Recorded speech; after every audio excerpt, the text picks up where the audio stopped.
You're going to jail for this. Diana Blackwell's scream echoed across Crystal Lake like a siren.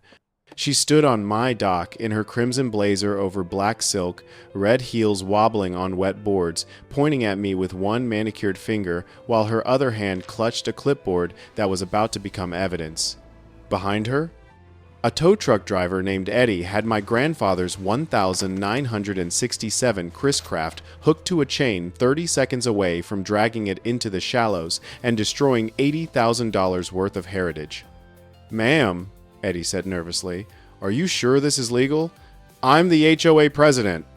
Diana shrieked. "This boat violates community aesthetic standards. Remove it now!" I took exactly 3 steps forward, phone already recording, and said the 6 words that would change everything. "This lake belongs to me. Legally." Diana's face went from tan to purple in 2.5 seconds. "That's impossible. The HOA has managed this lake for 20 years. Managed what you didn't own?" I said calmly. "Check the county records. Morrison family, 1,889. Every drop of water, every inch of shore. Mine." The crowd of neighbors who'd gathered to watch the drama gasped. Phones came out. Someone whispered, "Oh my God, he owns it?" Diana's mouth opened and closed like a trout. The clipboard trembled in her hands. And that's when my brother, Sheriff Jake Morrison, rolled up in his cruiser, lights flashing, and asked the question that would go viral by sunset. "Ma'am, you got a warrant to steal my brother's boat?" She didn't. And in that moment, standing on a dock I'd inherited from a grandfather who'd fought to protect this water for 60 years, I realized something. Diana Blackwell had just declared war on the wrong family. Welcome to Colorado, where the mountains are high, the water's cold, and HOA presidents learn property law the hard way. My name is James Morrison. I'm 56 years old, 3rd-generation Coloradan, and until 6 months ago, I thought the biggest threat to my peace would be bears or altitude sickness. Turns out, it's women in designer blazers who think a clipboard equals authority. Let me back up. Crystal Lake sits in the San Juan Mountains, about 40 miles southwest of Durango. It's not huge, maybe 200 acres, but it's pristine, cold, clear, surrounded by pines so thick you can smell Christmas year-round. My great-grandfather, Thomas Morrison, claimed the land in 1889 during the silver boom. Bought it from a prospector who thought mountains without ore were worthless. Thomas knew better. He saw water. By 1932, my grandfather Earl had built the main lodge, added docks, and opened it to neighbors for fishing. Free. Always free. That was the Morrison Code. Share the beauty. Protect the source. When Earl died in 2018, he left me everything, the lodge, the land, and a sealed envelope with instructions I didn't open until I needed to. Turns out, I needed to about 3 months ago. That's when Diana Blackwell moved to Crystal Ridge Estates, the subdivision that borders the east side of the lake. She bought a $2 million house with floor-to-ceiling windows overlooking my water, then immediately decided she owned it. Her first letter arrived on a Tuesday. "Dear Lake resident, as the newly elected president of Crystal Ridge HOA, I'm implementing enhanced waterfront management protocols to preserve our community's natural assets." I stopped reading at "our community's natural assets" and fed it to the wood stove. The second letter was less polite. "Notice of non-compliance. Your boat, 1967 Chris Craft, white, blue, exceeds approved length restrictions, 22 feet max. Please remove by end of month or face fines." I laughed. The Chris Craft was 26 feet and had been docked there since before Diana was born. The third letter wasn't funny anymore. Final warning. Failure to comply with waterfront aesthetic standards will result in forced removal and legal action. This is your last notice. That's when I opened my grandfather's envelope. Inside, a handwritten note and a copy of the original land deed recorded 1,889, Morrison Family Trust, with a survey map showing Crystal Lake's boundaries, every single inch of shoreline, lake bed, and water rights. The note read, "James, Someday, someone will forget this lake isn't theirs to take. When that happens, show them this deed. Then show them the door. The water remembers who protects it. Earl. I sat in that envelope for an hour, reading the deed over and over. Legal descriptions, metes and bounds, riparian rights, water tables. It was ironclad. Diana Blackwell didn't just lack authority over my lake, she lacked authority over a drop of it, but I didn't respond yet, because rushing into a fight with proof is amateur hour. You wait. You document. You let your enemy build a tower of lies so tall that when it falls, everyone sees. Over the next 6 weeks, Diana escalated like clockwork. Week 1. Posted signs around the lake. Crystal Ridge Community Water. HOA managed. No boats over 22 feet. Week 2. Sent violation notices to 3 other families with boats, none of whom owned lake property either. Week 3. Held an emergency HOA meeting about rogue lake users undermining community harmony. Week 4. Hired a surveyor who, to his credit, told her she was wrong. She fired him. Week 5. Contacted a lawyer who sent me a cease and desist letter so poorly written, I showed it to my lawyer friend, Patricia Kern, and she laughed for 5 minutes straight. Week 6. Showed up with a tow truck. I documented everything. Photos, videos, screenshots. I created a folder labeled Blackwell vs. Reality that grew thicker every week, and I started asking questions. Turns out, Diana had a history. 10 years ago, she'd been HOA president in a suburb outside Denver, fined a retired veteran for flying the American flag, too large for aesthetic compliance. The story went viral. She was forced to resign. 5 years ago, she'd tried to run for city council in Boulder, lost after opponents uncovered she'd falsified her resume, claiming a law degree she didn't have. 3 years ago, her husband filed for divorce, citing obsessive need for control in court documents. This wasn't about lake management. This was about a woman who'd lost power everywhere else and found a new kingdom to rule. And I was the only thing standing between her and a crown made of clipboards. The day she brought the tow truck, I was ready. I'd called Jake that morning. "Brother, you might want to swing by the lake around noon." "Diana again?" "Yep, and this time she's bringing hardware," he sighed. "I'll be there." I also called Patricia Kern. "I think we're about to need those certified deed copies." "Already in my car," she said. "This is going to be fun." By 11:45 a.m., I was on my porch with coffee, watching Diana's white Escalade roll down the gravel road, followed by Eddie's tow truck. She climbed out wearing that crimson blazer, tailored, expensive, completely impractical for a dock over a black V-neck silk blouse, pencil skirt, and heels that clicked like a metronome of entitlement. Her auburn hair was perfect. Her smile was a weapon. "Mr. Morrison," she called, voice dripping fake friendliness, "I'm here to help resolve your compliance issue." "By stealing my boat?" I stayed seated. "It's not stealing, it's enforcement. The HOA voted unanimously. The HOA doesn't own this lake, Diana." She blinked. "Excuse me?" "You heard me. Check the county records. Morrison family, 1,889. Her smile flickered. "That's absurd. This lake has been community property for never. Not once. Not ever." Behind her, Eddie shifted nervously. "Ma'am, maybe we should verify." "Hook." "The boat," Diana snapped. That's when I stood, pulled out my phone, hit record, and walked down to the dock. "Diana, I'm giving you one chance to leave before this becomes a legal problem." "You're the legal problem!" She turned to the 20-odd neighbors who'd gathered. "This man is blocking our lake, our access. He thinks he can bully us because he's lived here longer." Murmurs from the crowd. Some looked uncertain. A few nodded. Then Jake's cruiser appeared, lights spinning red and blue against the pines. He stepped out slow, hat low, hands on belt. "Afternoon, folks. Someone call about a disturbance?" Diana pointed at me. Sheriff, this man is obstructing community lake access and refusing HOA compliance. Jake looked at me, looked at her, looked at the tow truck. Ma'am, you got paperwork authorizing removal of private property? The HOA. I didn't ask about the HOA. I asked about a warrant. Silence. Eddie dropped the chain. I'm out. The crowd started laughing. Diana's face went crimson to match her blazer. This is corruption. He's your brother. He's also the legal owner of this lake, Jake said calmly. And you're trespassing.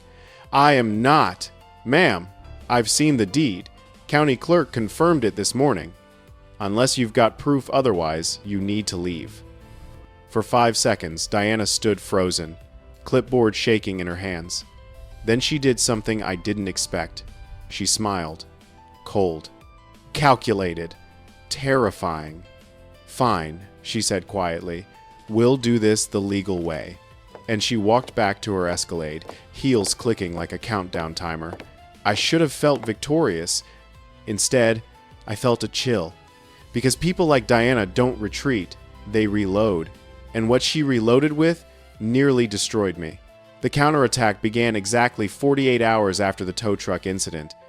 I woke up to find 3 things. A formal lawsuit filed in district court.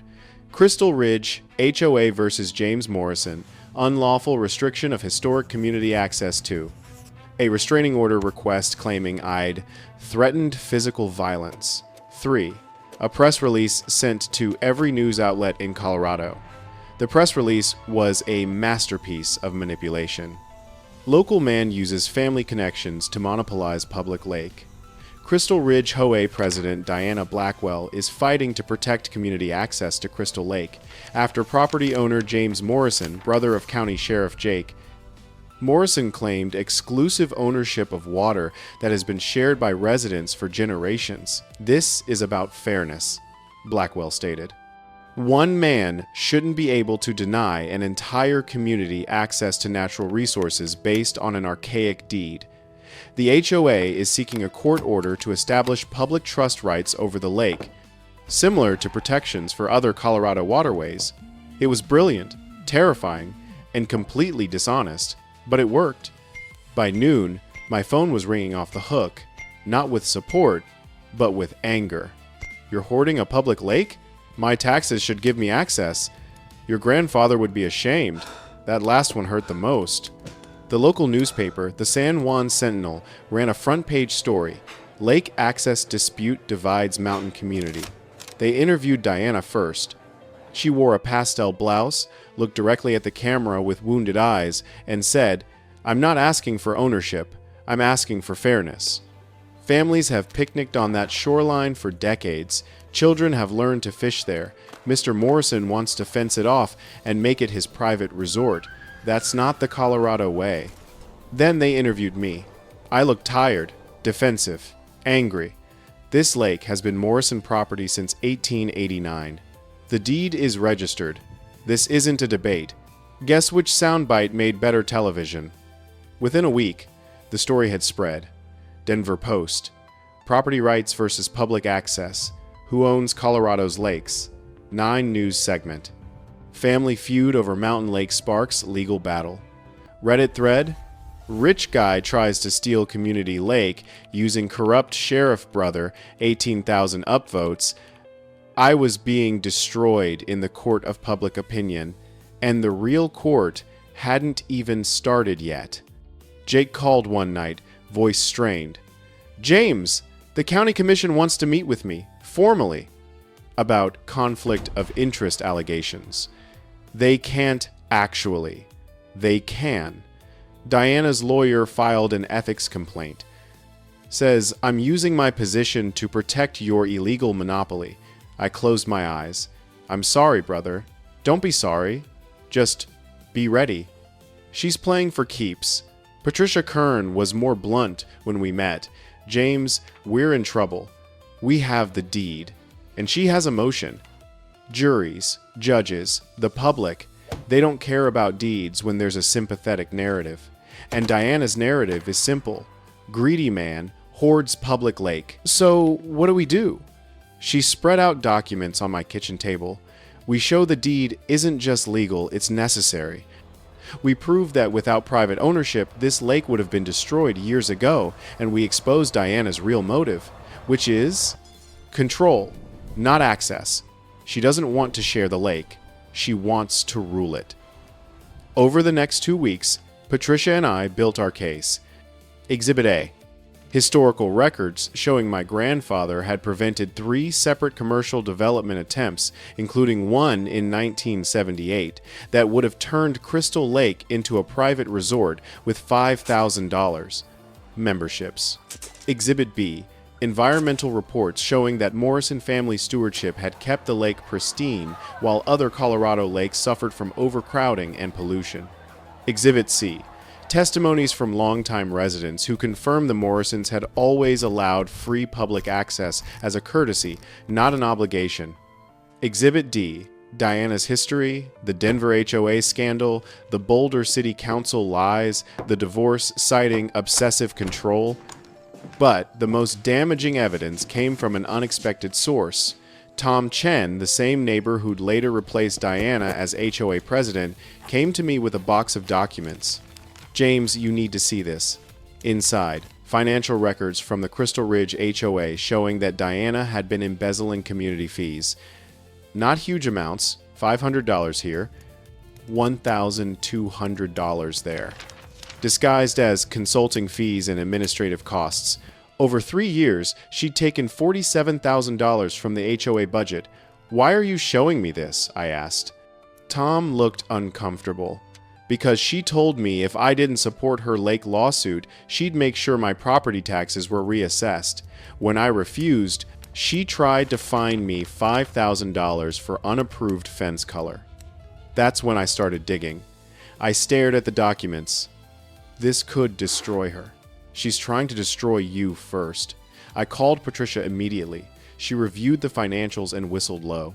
This changes everything. Embezzlement from an HOA is a Class 4 felony in Colorado. If we present this, will it help our case? It'll obliterate hers.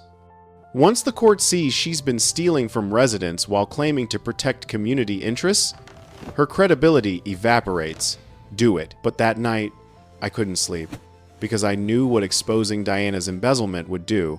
It would humiliate her publicly, permanently. She'd go from HOA president to potential felon. And yes, she'd tried to do the same to me. Yes, she'd attacked my family. Yes, she was fighting dirty. But I kept hearing Father Miguel's words. Power without mercy is just tyranny in different clothes. Was I becoming the bully I'd accused her of being? I called Patricia at 2 a.m. Don't file the embezzlement evidence yet. James, are you insane? This wins the case. I know. But I want to give her one chance to walk away before we nuke her. Long pause. You're a better man than I am. Or a dumber one. The next morning, I sent Diana a certified letter. Diana, I have evidence of financial irregularities in your HOA management. I don't want to use it. I don't want to destroy you. Drop the lawsuit. Resign as HOA president. Admit the lake is private property. Do that, and the financial records stay private. You have 48 hours. James Morrison, I thought she'd take the deal. I was wrong. 2 days later, her response arrived, not a letter, but a counter lawsuit. Diana Blackwell versus James Morrison. Blackmail and extortion. She claimed my letter was a criminal threat to coerce her into abandoning legitimate legal action, and she leaked it to the press. The headline: Lake owner threatens HOA president with evidence to silence lawsuit. I was now accused of blackmail. Jake called, barely containing his fury. James, what the hell were you thinking? I was trying to give her an out. You gave her ammunition. Her lawyer's spinning this as you threatening her because you know you're going to lose. Patricia was equally livid. I told you to let me handle this legally. Now we're playing defense. That night, sitting alone in the lodge, I read my grandfather's journal again. The dangerous ones aren't the developers, they're the true believers. Those people don't quit. You have to break them gently, or they'll break everything trying to win. I'd tried to break her gently. She'd chosen to break everything. Fine. If Diana wanted war, I'd give her one. But I'd win it the right way. The court date was set for October 15th, 2024. Judge Caroline Fletcher presiding, a woman known for zero tolerance for BS and a photographic memory for case law. The courtroom was packed. News cameras lined the back. Diana supporters filled one side wearing matching blue Save Crystal Lake t-shirts. My supporters, fewer, quieter, sat on the other. Diana arrived in full armor. Navy suit, perfect hair, that same crimson blazer draped over her shoulders like a cape. Her lawyer, Marcus Webb, carried 3 banker boxes of evidence. I wore jeans and a flannel shirt. Patricia carried 1 slim folder. Judge Fletcher entered, and the room went silent. This court will now hear arguments in Crystal Ridge HOA versus James Morrison. Counsel for plaintiff, you may proceed. Marcus Webb stood, all polished confidence. Your Honor, this case is about fundamental fairness. For over 20 years, the residents of Crystal Ridge have enjoyed recreational access to Crystal Lake fishing, boating, swimming. This access wasn't a gift, it was a right, established by long-standing community use. He clicked a remote. A PowerPoint appeared showing families on the lake, kids fishing, elderly couples in canoes. Mr. Morrison now claims exclusive ownership based on a deed from 1889 over 130 years old, but Colorado law recognizes prescriptive easements and public trust doctrines. When water has been freely accessible for decades, it becomes public in practice, regardless of title. Murmurs of agreement from Diana's side. Judge Fletcher's expression didn't change. Counselor, do you have legal precedent for applying public trust doctrine to a privately owned, non-navigable lake? Marcus hesitated. We're arguing for an expansion of, that's a no. Continue. He fumbled, but recovered. Your Honor, beyond legal technicalities, there's a moral issue. One family shouldn't monopolize natural resources. Mr. Morrison's grandfather may have bought this land in 1889, but times change, society evolves. We now recognize that some resources are too important to be hoarded. Patricia stood. Objection. Characterizing private property as hoarding is inflammatory and irrelevant. Sustained. Counselor, stick to law. Marcus shifted gears.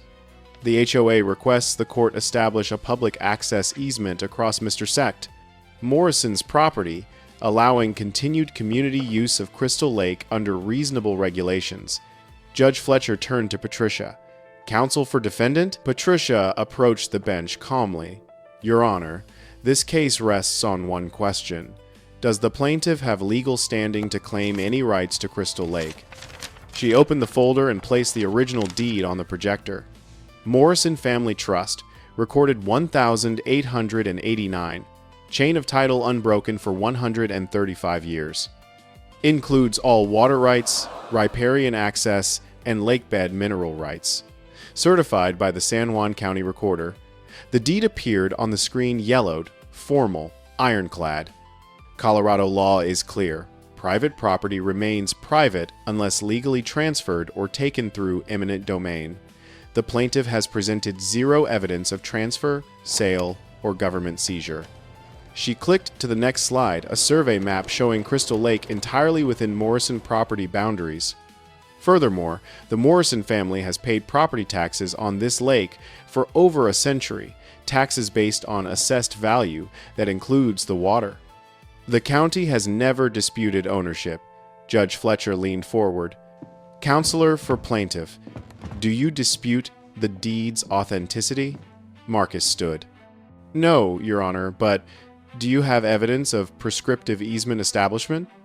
That requires continuous, open, notorious use for 18 years without permission.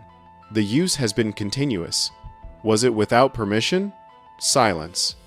Patricia smiled slightly. Your Honor, I have testimony from 47 current and former residents confirming that the Morrison family explicitly allowed public access as a courtesy. Permission negates prescriptive easement claims. She pulled out a thick binder signed affidavits from decades of Grateful Lake users. Marcus Webb's confidence was cracking. Your Honor, The plaintiff also alleges harassment and intimidation by Mr. Morrison. Judge Fletcher cut him off. Is there a criminal complaint? No, but then it's irrelevant to property rights. Anything else? Marcus played his final card. Your Honor, we have evidence that Mr. Morrison attempted to blackmail Miss Blackwell into dropping this lawsuit. He held up my letter. The courtroom gasped. Patricia didn't flinch. Your Honor, may I respond? Please. Mr. Morrison's letter was a settlement offer, standard legal practice. He offered to keep certain HOA financial irregularities private in exchange for dismissal. That's negotiation, not blackmail. Financial irregularities? Judge Fletcher's eyebrows rose.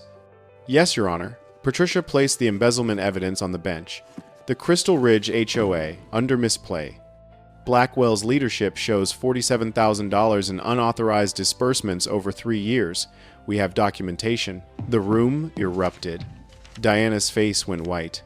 Marcus Webb grabbed the documents, scanned them, and looked like he'd been gut-punched. Judge Fletcher banged her gavel. Order!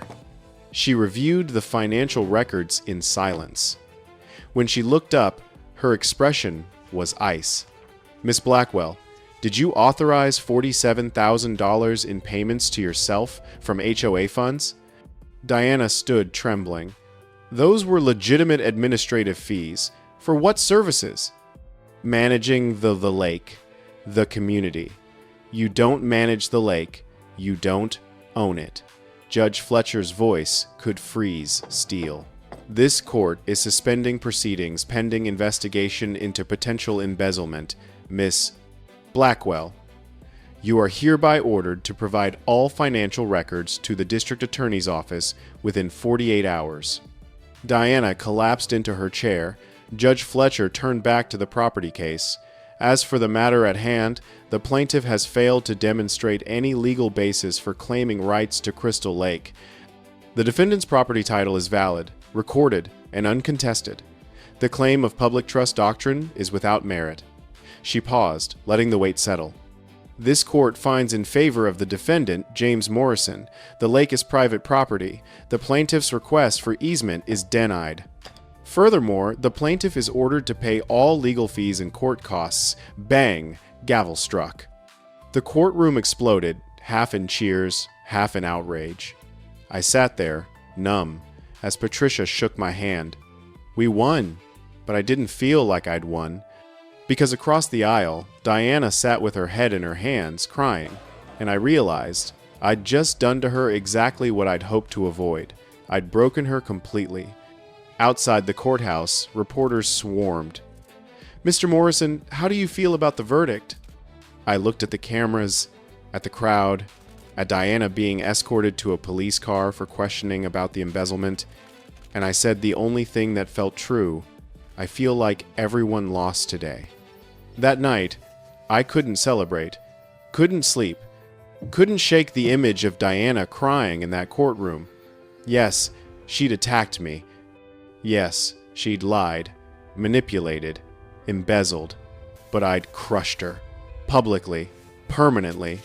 Was that justice or revenge? I called Father Miguel again.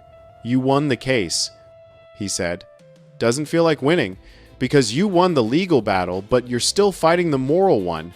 What do I do? The same thing I've been telling you. Show mercy, even now. Especially now. She tried to destroy me, and you destroyed her.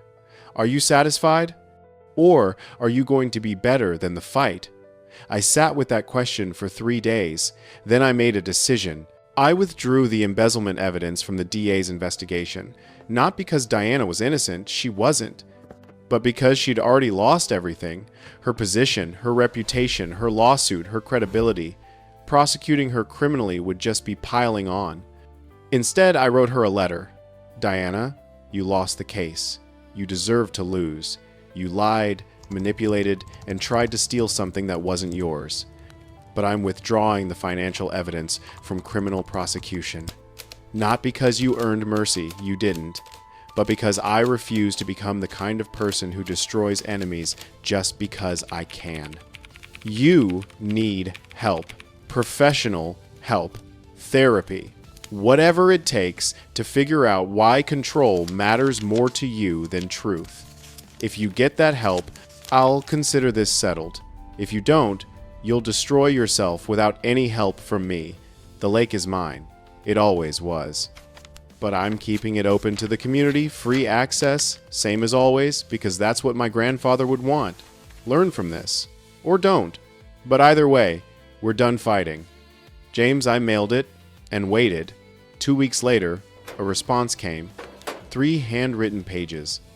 Diana explained everything: the Denver scandal, the Boulder lies, the divorce, how her father had been a corporate lawyer who taught her that control equals safety, how losing that control again and again had broken something inside her. I became the thing I hated, a bully wrapped in bureaucracy. You had every right to prosecute me. Thank you for not doing it. I'm starting therapy next week, twice a week, not because you told me to, but because I finally see what I've become. The lake was never about water. It was about proving I still mattered, and I nearly destroyed myself and you trying to prove it. I'm sorry, truly. Diana, I pinned that letter on my fridge, not as a trophy, as a reminder that everyone's fighting battles we can't see. 6 months later, Crystal Lake was thriving. The HOA, now led by Tom Chen, respected property boundaries, organized volunteer cleanup days, built a small parking area with my permission. Diana had moved to Tucson, started a nonprofit called HOA Ethics Reform, helping homeowners navigate disputes legally. She sent me a photo of their first seminar, 20 people, her teaching, no clipboard. And me, I kept the lake open, free, same as always. Installed a plaque, Morrison Family Lake Est, 1889, shared with gratitude, protected with care. The water remembers who protects it. Earl Morrison. One afternoon, Jake came by with Tom Chen. James, Tom said, the community wants to throw you a party. Thank you for not fencing us out after everything. Never planned to, Jake grinned. You could have. You had every legal right.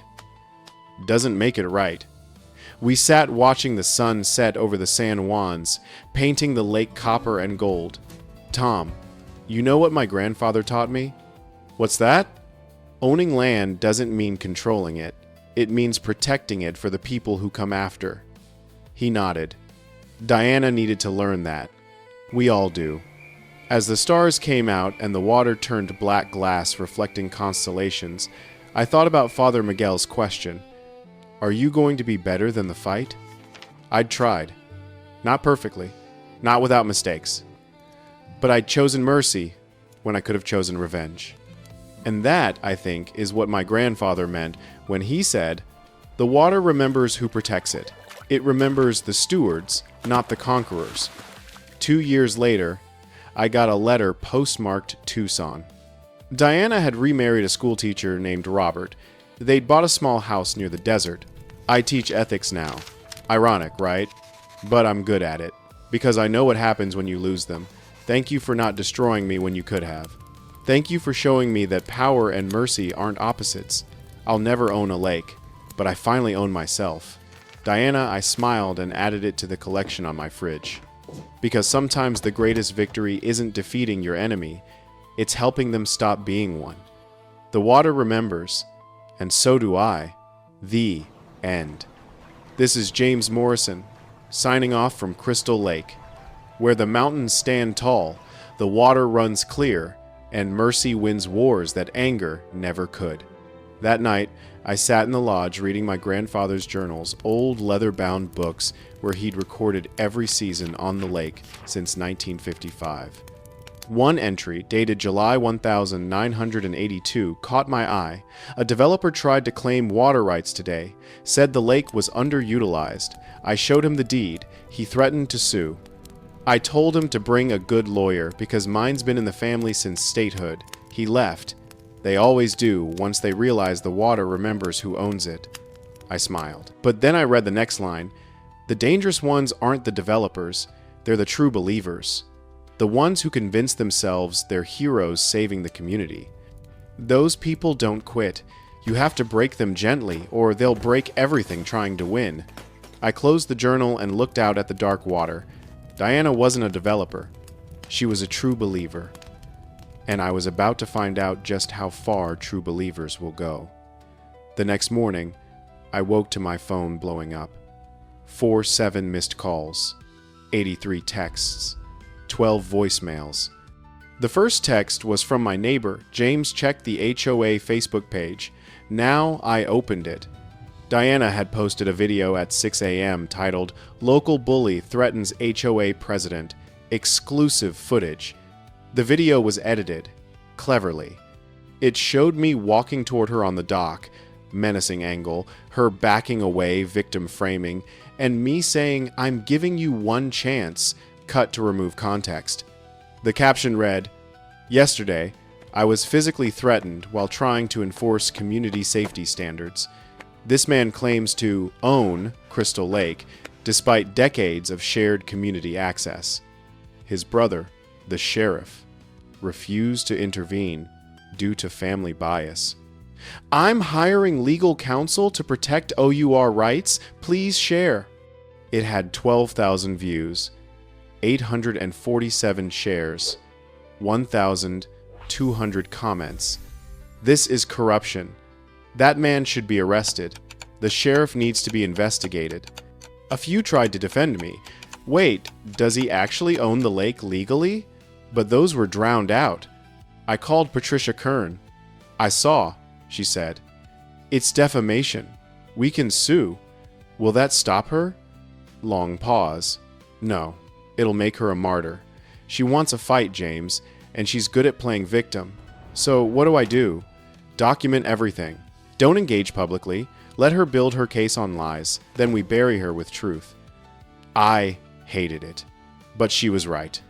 Over the next week, Diana launched a full media campaign, posted daily updates about the lake battle, contacted local News 2 stations, covered it as Hay versus Property Rights Dispute, started a petition, "Save Crystal Lake from private ownership."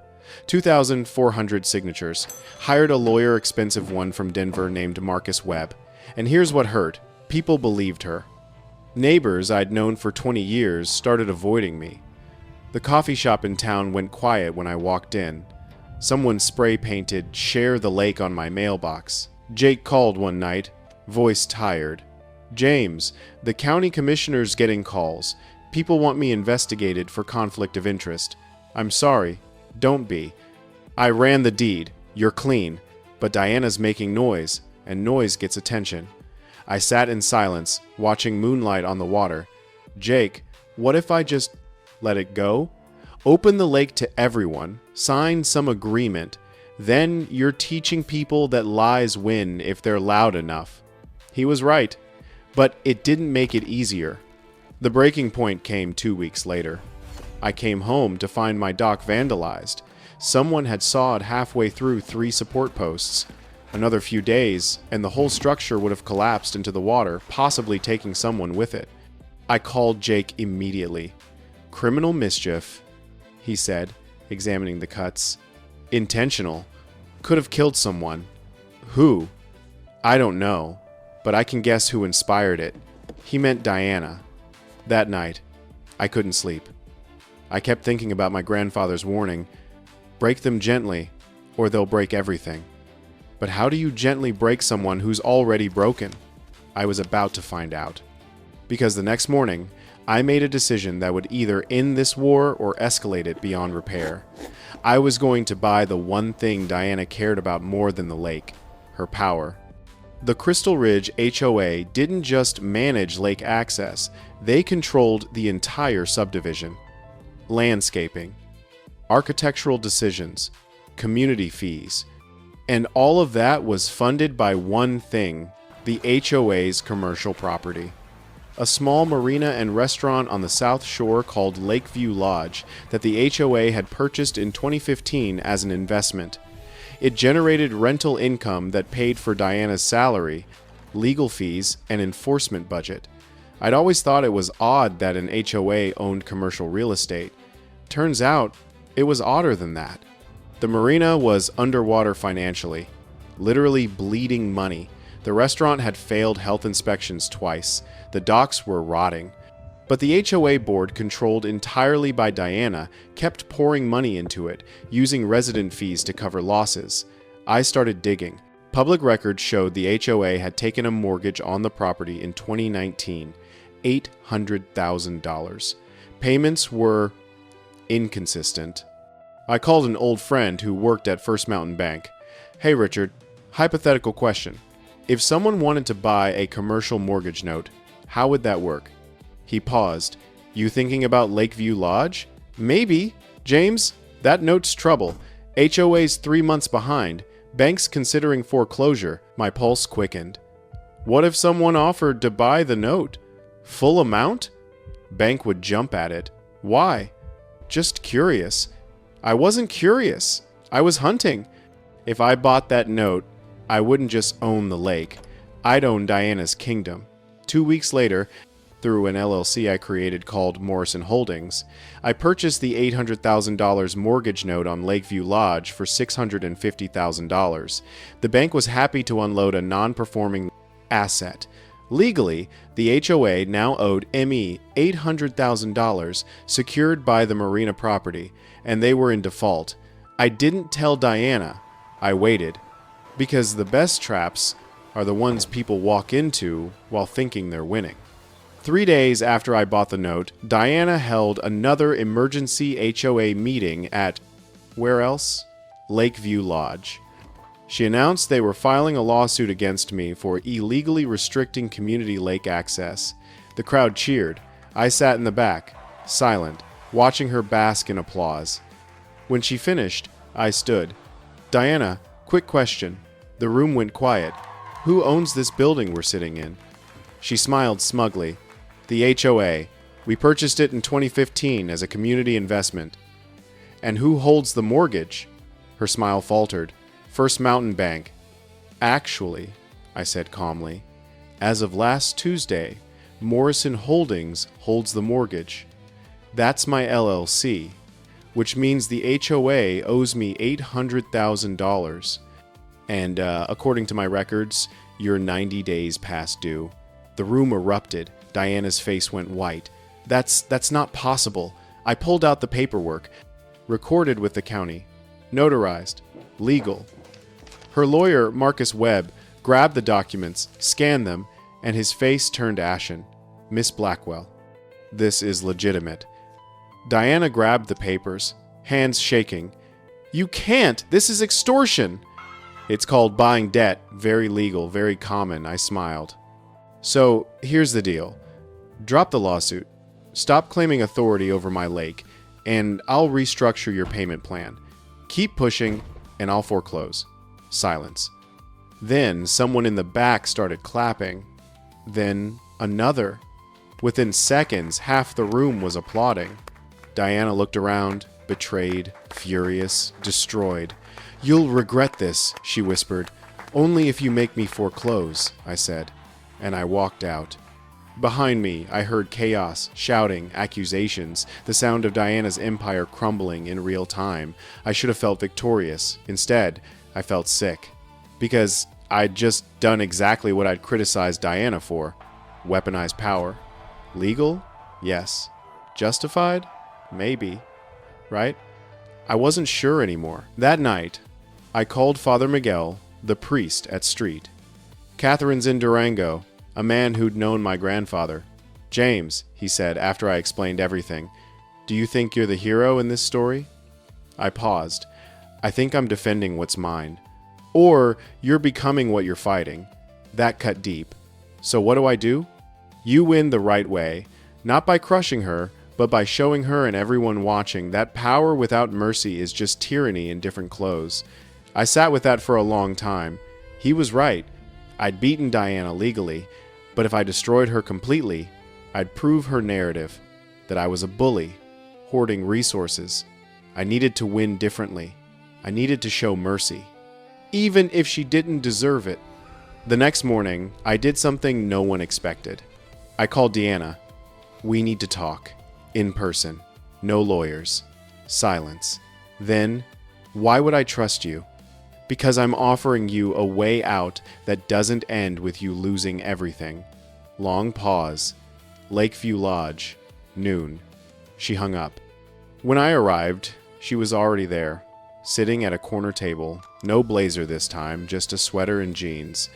She looked small, tired. I sat down. I'm not here to gloat, I said. Then why are you here? To offer a deal. I'll forgive the HOA's debt, all $800,000 on 3 conditions. Her eyes widened. What conditions? 1. You resign as HOA president, effective immediately. She flinched, but nodded slowly.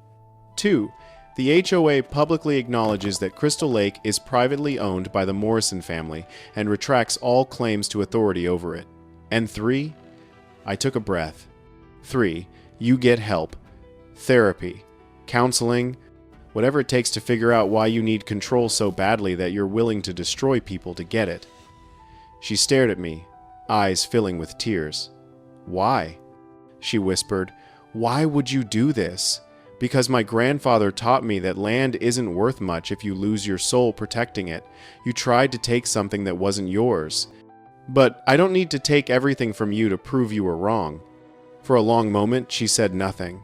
Then she started crying, real tears, not manipulation, just breaking. I lost everything, she said between sobs. My marriage, my career, my reputation. The HOA was the only place I still mattered. And when you wouldn't let me control the lake, it felt like you were taking the last thing I had. Diana, you didn't have the lake. You never did. But you still have a life.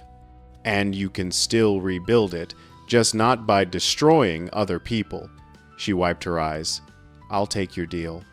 3 days later, the HOA held a special meeting. Diana resigned. Read a prepared statement apologizing for overstepping boundaries and misrepresenting facts. The board, now led by Tom Chen, Linda's husband, issued a formal acknowledgement. Crystal Lake is, and has always been, privately owned by the Morrison family. The HOA respects these property rights and withdraws all claims to Lake Management Authority. It was over, legally, publicly, completely. But something unexpected happened. 2 weeks after Diana resigned, I got a letter from her. Handwritten, 3 pages. She explained her history, the power she'd lost, the identity she'd built around control, the fear of being powerless again. And she thanked me. You could have destroyed me. You had every legal right. But you chose mercy. That's something I never gave anyone. I'm in therapy now, twice a week, learning why I am the way I am. It's hard, but it's necessary. Thank you for seeing me as human, even when I acted like a monster. Diana, I pinned that letter on my fridge, not because I forgave her completely, but because it reminded me that everyone's fighting a battle we don't see. 6 months later, Crystal Lake was thriving. The HOA, under new leadership, actually became helpful, organizing cleanup days, maintaining trails, respecting boundaries. Diana moved to Arizona, started a nonprofit helping people navigate HOA disputes legally and ethically, sent me a photo of their first seminar. Property rights done right. And me?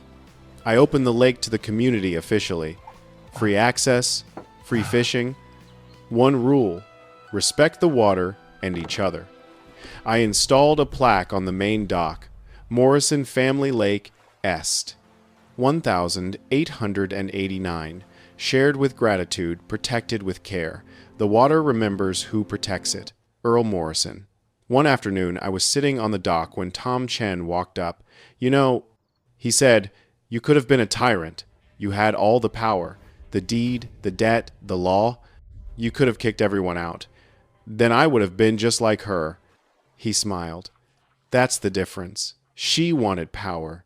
You wanted peace. I watched sunlight dance on the water, the same light my grandfather had watched, and his father before him. Tom, you want to know the real lesson? What's that? It's not about owning the lake. It's about knowing when to fight for what's yours and when to share what you've been given. He nodded. Your grandfather would be proud.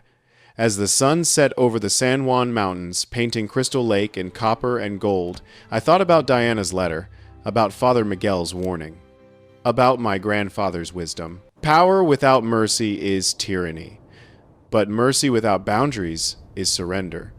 The trick is knowing the difference and teaching it to the people who need to learn, even if, especially if, they try to take everything from you first. Because sometimes the greatest victory isn't destroying your enemy, it's helping them become someone who doesn't need enemies anymore. The water remembers, and so do I. The end. Sometimes the best revenge isn't cruelty, it's showing someone who lost their way how to find it again. This is James Morrison, signing off from Crystal Lake, Colorado.